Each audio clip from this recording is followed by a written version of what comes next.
Live with us. कैसे हैं आप लोग सब? आई होप आप लोग सब अच्छे होंगे, अपने अपने घर में स्वस्थ होंगे। तो एक्चुअली मुझे बहुत दिनों से था कि मैं आप लोगों के साथ शेयर करूं कि यूएस में कॉस्ट ऑफ लिविंग कितना है, क्या है, कितना खर्चा आता है, so that it will be helpful for those who जो कि मतलब प्लान कर रहे हैं ट्रैवल करने का यूएस, जिनका ड्रीम है कमिंग ईयर में, जिनका H1 वीजा पिक हो गया है लॉटरी में, तो वो लोग प्लान कर रहे हैं कि वो यूएस आए। तो यूएस में कॉस्ट ऑफ लिविंग कितना होता है, सो इस वीडियो में मैं आप लोगों को ये सब शेयर करूंगी। क्योंकि जब मैं यूएस आई थी तो हम लोग जब आए थे हमें कोई आइडिया नहीं था, और ब्लॉग्स क्या होते हैं मुझे पता भी नहीं था। लोग वीडियोस डालते हैं यूट्यूब में इस टाइप के, मुझे बिल्कुल भी पता नहीं था।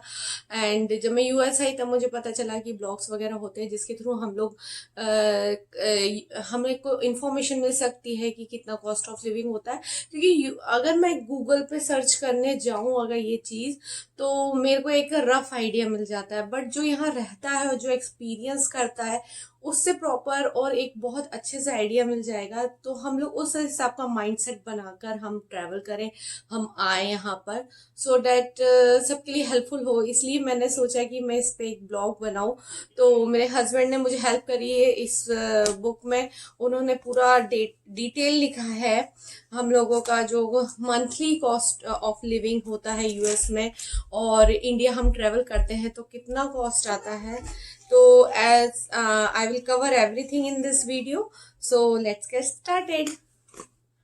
हम लोग यूएस में ना 3 स्टेट्स में रहे हैं। पहला स्टेट हमारा कैलिफोर्निया था, देन उसके बाद हम लोग डेलस टेक्सास मूव हुए। डेलस टेक्सास के बाद हम लोग फिर से नेवार्क डेलावेयर जो स्टेट है वहां पर मूव हुए, और उसके बाद हम लोग देन अगेन डेलस मूव हुए। तो हम लोग 3 स्टेट्स में रहे हैं, और सबसे ज्यादा लॉन्ग टाइम में हम लोग डेलस में रहे हैं। तो सबसे पहले मैं आपको स्टार्ट करूंगी कि यूएस में सबसे ज्यादा टैक्स डिडक्शन जो होता है 25% होता है आपकी सैलरी का, जो जिसमें income tax, social security tax और मेडिसिन ये सब इंक्लूड होता है। तो ये सारा मतलब ये टैक्स होता है आपकी सैलरी में से, इतना डिडक्ट होता है।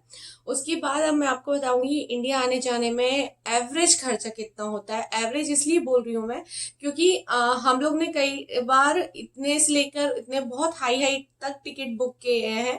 डिपेंड करता है हम फ्लाइट कौन सी बुक कर रहे हैं, हम लोग कितने दिन पहले फ्लाइट बुक कर रहे हैं, और कौन सा पीक सीजन है, समर है तो आपको बहुत ज्यादा टिकट का खर्चा देना पड़ेगा। विंटर है, दिसंबर जनवरी जनवरी फरवरी के आसपास भी बहुत ज्यादा हाई रहता है टिकट का।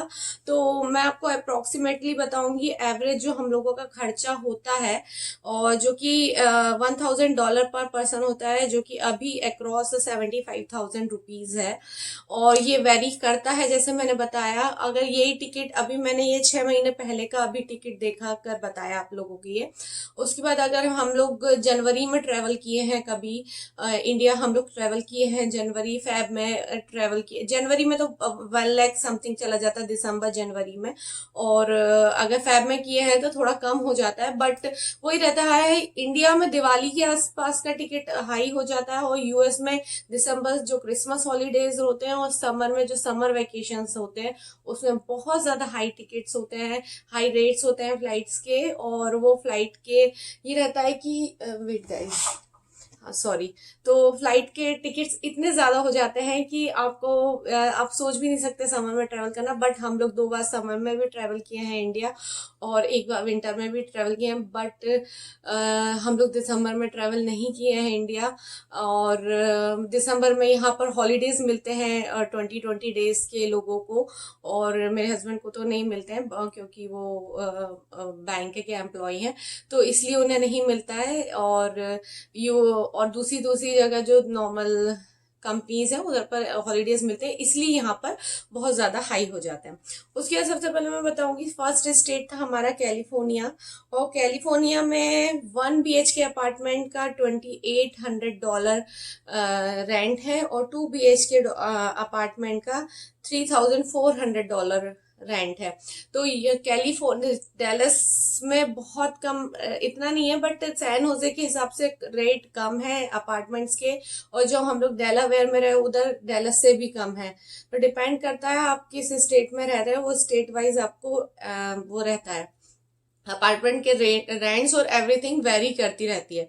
तो यूएस करेंसी में $2800 पे किया है हम लोगों ने, और इंडियन करेंसी में वो था 2,10,000 रुपीज हमने पर मंथ हमने पे किया है। जब हम सैन होजे में थे हमने रेंट पे किया है इतना। उसके बाद इलेक्ट्रिसिटी बिल सैन होजे में $100 to $150 था, जो कि 7,500 से 10,000 तक का हम लोग ने रेंट पे किया है। इंटरनेट हमने पे किया है $52 जो, और $52 हमने पे किया जो कि 4,000 रुपीज था। और वाटर एंड ट्रैश बिल यहाँ पर अलग होता है, वो था 75 से लेकर $125 तक, जो कि था 5,000 से लेकर 9,000 रुपीज।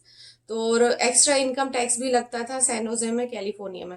तो ये आप समझ जाइए कि वो कैलिफोर्निया में दूसरी जो प्लेसेस है वो बहुत ज़्यादा इससे कम है, क्योंकि सैन होजे जो होता है सिलिकॉन वैली कहलाता है। वहाँ पर बहुत बड़ी बड़ी आईटी कंपनीज है, गूगल है, माइक्रोसॉफ्ट है, और भी बहुत बड़ी बड़ी सारी आईटी कंपनी के हेड ऑफिसेस वही हैं।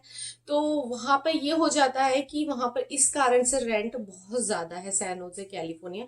बाकी कैलिफोर्निया की दूसरी दूसरी सिटीज में चले जाओ तो वहां पर रेंट बहुत इतना इतना ज्यादा नहीं है जितना यहाँ पर है सैन होजे में था।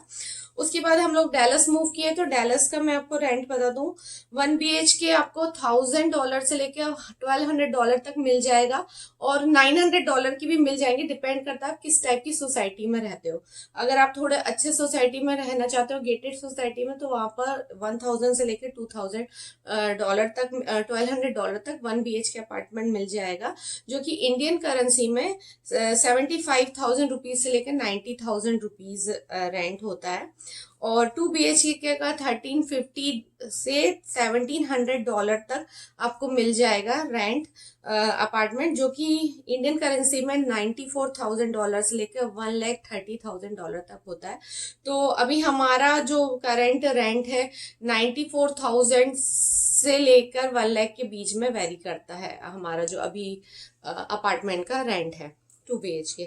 इलेक्ट्रिसिटी यहाँ का बिल आता है $80 to $150, जो कि होता है 6,000 रुपीज से लेकर 11,000 रुपए तक। इंटरनेट का बिल होता है $50, जो कि होता है 4,000 रुपीज। तो इस तरीके से सारा वेरी करता रहता है गाइस, डिपेंड करता है आप किस सिटी में है। इंटरनेट का बिल आता है $7,000 100,000 रुपीज, सॉरी रुपीज में बता दे रही हूँ मैं। और वाटर एंड ट्रैश बिल आता है 5,000 से लेकर 7,500 तक का आता है। और डेलस में इनकम टैक्स एक्स्ट्रा नहीं कटता है, जितना सैलरी से कटता है उतना ही, बस एक्स्ट्रा इनकम टैक्स नहीं कटता है। ऐसे ही डेलावेयर में था, और डेलावेयर जो Delaware is a state, Newark is a city, तो वहां पर हम लोग थे, तो वहां पर उससे कम था, यहाँ से कम था। तो अब मैं आपको वो नहीं बताऊंगी, उसके बाद मैं बताऊंगी हेल्थ इंश्योरेंस कितना करता है यहाँ पर। जो करता है हमारा $900, जो कि होता है 6,000 जो कि होता है 6,08,000 रुपीज होता है, सॉरी 68,000 रुपीज होता है। मेरे हस्बैंड ने लिखा, और वहीं देखिए आयु ने भी पूरा मैप बना कर रखा है, वहां पर पूरा गुदागादी कर कर रखी है। मेरे को समझ में नहीं आया। 68,000 रुपीज होता है यहाँ का हेल्थ इंश्योरेंस। डिपेंड करता है आपने कौन सा इंश्योरेंस किया, डिपेंड करता है आप किस कंपनी से बिलोंग करते हैं, डिपेंड करता है आप इंडिया से आए हैं तो इंडिया में आप जिस कंपनी से आए वो आपको प्रोवाइड कर रही है, कि आपने यूएस में आकर कंपनी चेंज कर ली तो वो आपको किस टाइप का health insurance provide. Company to company health insurance depend करता है। तो ये जो हेल्थ इंश्योरेंस मैंने बताया वो हम लोगों का इतना करता है। डेंटल एंड विजन इंश्योरेंस भी कटता है हमारा, जो कि होता है 7,500 पर मंथ। तो गाइज ये था। बाकी कॉस्ट ये मेनली जो हम लोग जब आए थे हमको पता नहीं था कि सैन होजे और ये सारी सिटीज, पहले आए तो आने से पहले सर्च कर ले कि रेंट कितना है गूगल पे, और हम लोग को बहुत ज्यादा रेंट वहां पर पे करना पड़ता था।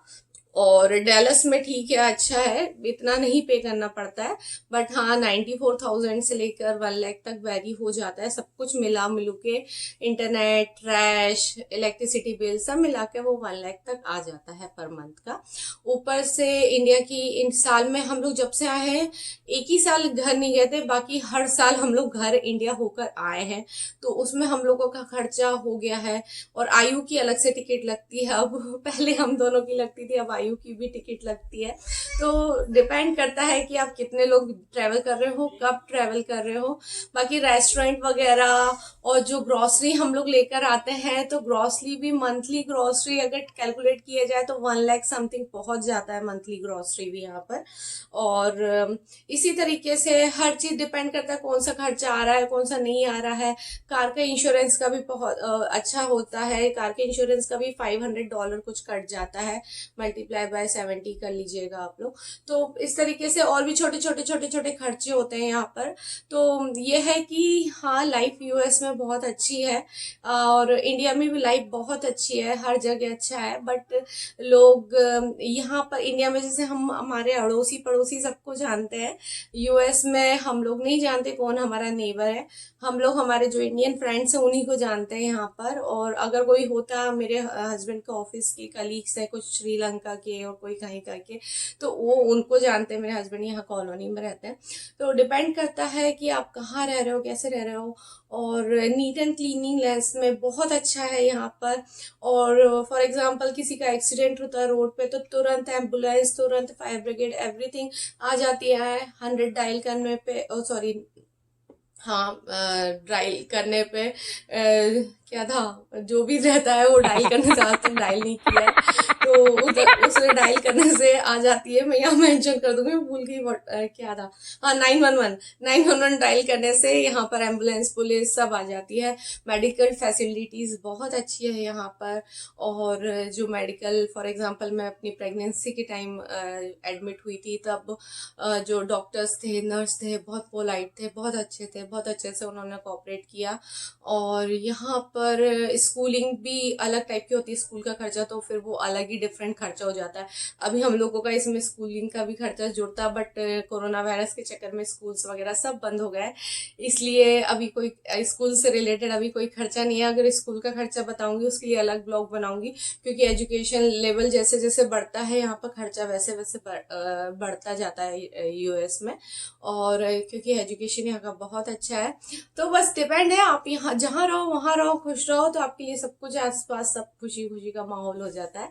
तो मेरा बस यही था कि मैं उनके लिए हेल्पफुल रहे मेरा ब्लॉग, जो कि नए यूएस ट्रेवल कर रहे हैं और जो प्लान कर रहे हैं यूएस आने के लिए, तो एक तरीके से प्रिपेयर रहे, माइंडसेट रहे कि इतना इतना खर्चा आता है। और ये सारा एवरेज खर्चा मैंने बताया है। तो एग्जैक्ट कितना आता है हर महीने वो फ्लक्चुएट हो जाता है।